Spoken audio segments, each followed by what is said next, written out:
Famousnya yang tu lah, Houston Durban. Jadi dia start kat India, Pakistan, Bangladesh, ni 3 lah.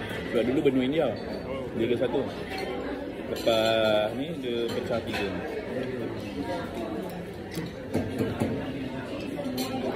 Kalau South Africa ni yang famous Madrasah Zakaria lah.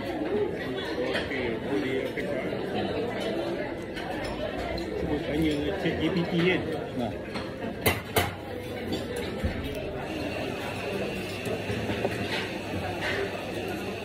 Fungsi bandar semasa penjajahan.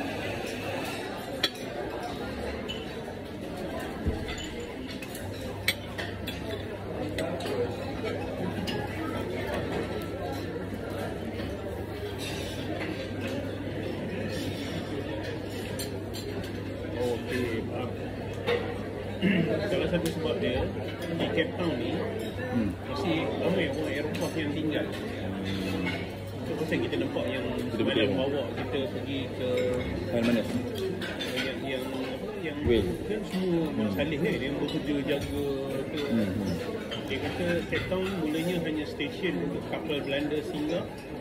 Bila ramai orang Eropah meletak, dia dibina dengan modul bandar Eropah. Greek bandar, bangun klasik infra tu, nampak infra Greek dia. Kalau perasan semalam tempat yang kita makan tu macam Sydney architecture tau. Sydney ni dia banyak blok-blok batu. Blok batu, brutalism je style. Lepas tu banyak glass and steel kan. Kalau kita perasan semalam ni, kita tengok pedestrian jalan dia, kemas pedestrian jalan dia kan. Memang terkejut juga semalam. Sebab time kita orang dekat Mauritania tu,